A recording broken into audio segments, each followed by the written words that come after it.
তরুণরা দয়া করে মনোযোগ দিয়ে শুনেন আমি কি বলছি। একটু চিন্তা করো, তোমার জীবনের সার্থকতা কোথায়? যদি তোমার জীবন মানে হয় শুধু একটা ভিডিও গেম থেকে অন্য ভিডিও গেম, যদি তোমার জীবন মানে হয় শুধু টিভি শো এর একটা পর্ব থেকে অন্য পর্ব, তুমি কিসের জন্য চেষ্টা করছো? এতে কি আসে যায় যদি তুমি একটা ভিডিও গেমে ট্রফি জিতো অথবা 100% সিনক্রোনাইজেশন পাও? এতে কি আসে যায়? কি এমন হবে এতে? পৃথিবীর জন্য তা কোনো পরিবর্তনই আনবে না। তুমি কতগুলো পুশ আপ করতে পারো এটা কেউ গুরুত্ব দেয় না। তোমাকে এর চেয়ে বেশি কিছু চিন্তা করতে হবে, এর চেয়ে বড় উচ্চ মর্যাদাশীল কিছু চিন্তা করতে হবে। এবং যখন তুমি সেটা করা শুরু করবে, আল্লাহ তোমাকে সুখ দিবেন। যখন তুমি সত্যিকার অর্থে চেষ্টা করবে, জীবনটা তখন অর্থবহ হবে। আর জীবনটা যখন অর্থবহ হবে, সুখ এবং আনন্দ এনে দেবে। যখন তোমার জীবনে কোনো প্রচেষ্টা থাকবে না, তখন জীবনের কোনো অর্থ তুমি খুঁজে পাবে না। তুমি তখন কোনো কিছুতেই কোনো সুখ বা আনন্দ খুঁজে পাবে না। তুমি যতই গান শোনো, তুমি যতই ঘুরতে বেড়াতে যাও, যতই পার্টি করো, তোমার জীবনে কখনোই সুখের দেখা পাবে না। তোমার সব সময় বিরক্ত লাগবে, নিজের কাছে নিজেকে ভালো লাগবে না। গুরুত্বপূর্ণ হচ্ছে প্রত্যয়, যেটা তোমাকে উপলব্ধি করতে হবে। তোমাদের তরুণ প্রজন্মকে হতে হবে অসম্ভব, অসম্ভব এবং অসম্ভব প্রত্যয়। আল্লাহ বলছেন ওয়ান্না সায়াহু সাওফা ইউরা। আমার খুবই পছন্দের একটি আয়াত, এবং আমি এই আয়াতটি দিয়ে শেষ করতে চাই। এবং তার প্রচেষ্টা বা প্রত্যয় খুব শীঘ্রই দেখা যাবে।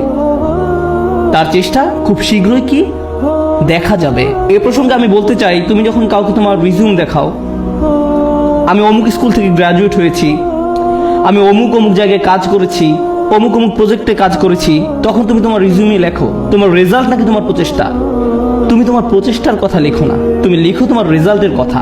তুমি লেখো না যে তুমি আসলে অনেক কঠোর পরিশ্রম করেছো ফাইনাল সেমিস্টারে এবং পরীক্ষাটা দিতে গিয়ে অর্ধমিত হয়ে গিয়েছিলে। এগুলো তুমি তোমার সিভিতে লেখো না। তুমি লেখো তুমি অমুক অমুক প্রজেক্টে কাজ করেছো, কিন্তু এটা লেখো না যে তোমাকে অনেক অনেক কষ্ট করতে হয়েছে। তাই নয় কি?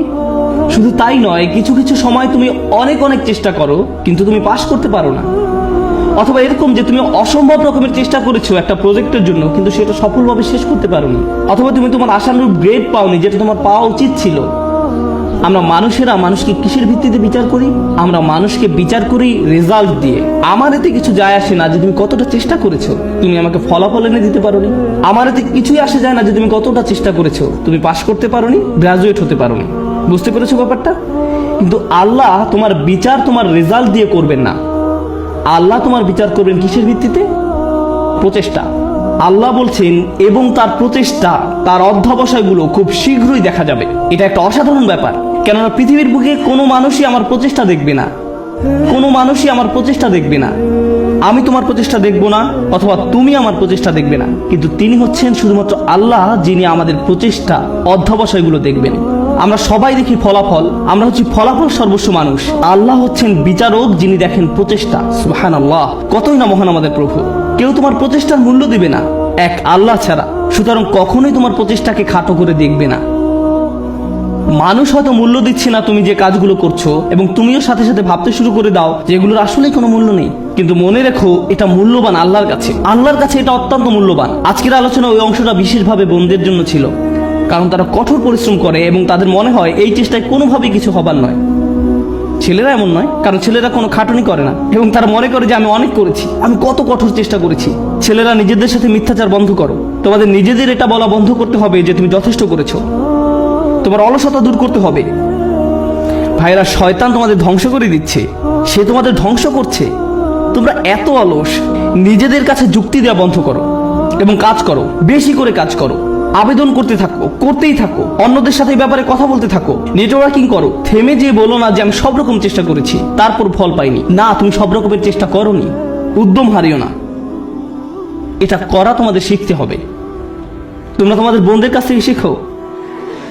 তারা হলো একটু একটু অপেক্ষা করো, আমি তোমাদের ব্যাপারেও বলবো।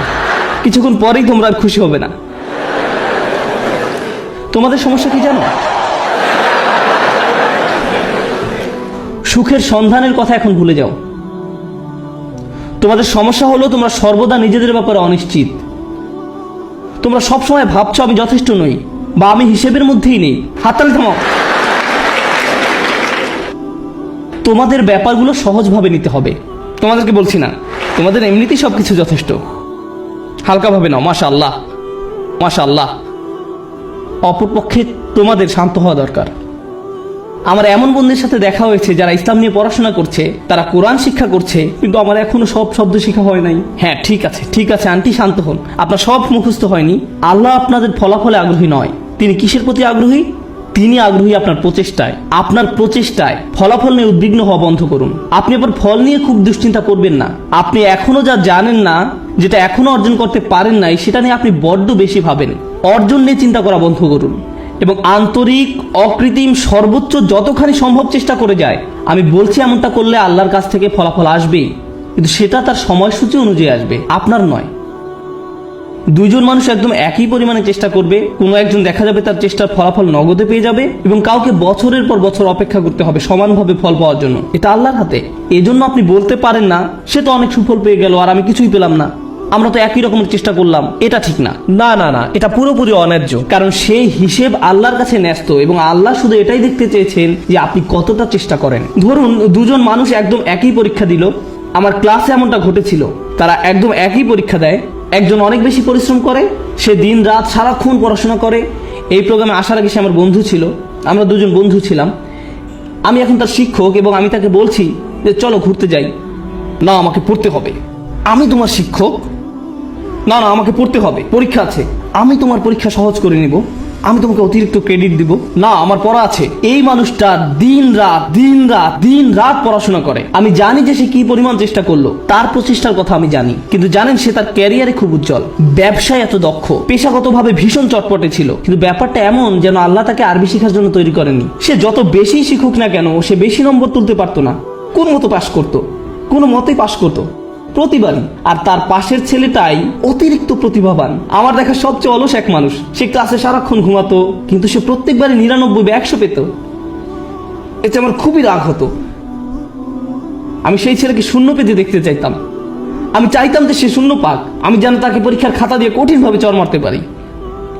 আর যেই মানুষটা পড়তে পড়তে নিজেকে শেষ করে দিচ্ছে, সে পরীক্ষায় ব্যর্থ হচ্ছে। শিক্ষক হিসাবে আমি হতাশ হয়ে গিয়েছিলাম। সেই ছাত্রের অবস্থা তাহলে কি চিন্তা করুন। শিক্ষক হিসাবে আমি হতাশ। কিভাবে সম্ভব যে এই ছেলেটা কোনো চেষ্টাই করে না আর সে ভালো ফল পাচ্ছে, এবং এই মানুষটা যত ধরনের চেষ্টা সম্ভব করছে আর সে কোনো ফলই পাচ্ছে না। মনে হতো যেন এটা অন্যায্য। কিন্তু জানেন কি, যখন এই দুই মানুষ আল্লাহর সামনে এসে দাঁড়াবে এবং দুজনই বলবে যে আমি আল্লাহর জন্য আরবি শিখেছিলাম, হে প্রভু, আমি আপনাকে সন্তুষ্ট করার জন্য আরবি শিখছিলাম, আল্লাহ তখন বলবেন, দেখি তোমরা কি করেছো। তাদের মধ্যে একজন দেখাবে 99 আর একজন দেখাবে 20 নম্বর। সেদিন আল্লাহর কাছে কোনটা বেশি মূল্যবান হবে? সেই 20 নম্বর অমূল্য। সেদিন এটা মূল্যাতীত। কারণ আল্লাহ খাতার নম্বর দিয়ে মূল্যায়ন করেন না। তিনি কি দিয়ে মূল্যায়ন করেন? প্রচেষ্টা দিয়ে। সেই 99 এর মূল্য সেদিন হবে খুব খুব খুব কম। কারণ এটা পাওয়ার জন্য তাকে খুব বেশি চেষ্টা করতে হয়নি।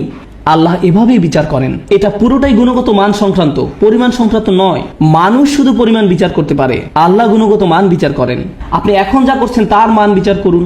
আপনার যাপিত জীবনের মান নির্ণয় করুন। আপনি যেই দিনটা পার করলেন তার মান, সকালে কি ধরনের নাস্তা আপনি খেয়েছেন, আপনি কার সাথে কথা বলেছেন, আপনি কিভাবে সময় ব্যয় করেছেন, আপনি কি করেছেন, আপনার দিনের মান কেমন ছিল, সেটা আগে ঠিক করুন। এবং ইনশাআল্লাহ তাআলা তবে এই উম্মতের ভবিষ্যৎ খুব উজ্জ্বল। কারণ আপনি একবার যদি পরম সত্যের ব্যাপারে চিন্তা করা শুরু করেন এবং আপনি প্রভাব নিয়ে চিন্তা করা শুরু করেন, তবে এই ঘর থেকে নতুন চিন্তা ভাবনা আসা শুরু করবে, সৃজনশীলতা আসা শুরু করবে, নিত্য নতুন প্রজেক্ট আসা শুরু করবে, যেটা ক্রমান্বয়ে দুনিয়াকে বদলে দিতে পারে, সেটা দুনিয়াকে প্রভাবিত করতে পারে, যেমনটা আর কখনো করেনি। মুসলিম তরুণ সম্প্রদায় এটা করতেই সক্ষম। মুসলিম তরুণরা এটা করতে সক্ষম যখন তারা সঠিক সাধনার জিনিসটি খুঁজে পায়। আল্লাহ আয্যা ওয়া জাল্লা এই মানুষগুলোকে, এই তরুণ সম্প্রদায়কে এই উম্মতের বীর পুরুষ করুন, যারা সঠিক সাধনার সন্ধান করে। পরবর্তী প্রজন্ম এসে যেন বলে আমি তাদের হারাতে চাই, তারা ছিল যেন স্বর্ণতুল্য মানদণ্ড। বারাকাল্লাহু লি ওয়া লাকুম। আসসালামু আলাইকুম ওয়া রাহমাতুল্লাহি ওয়া বারাকাতুহু।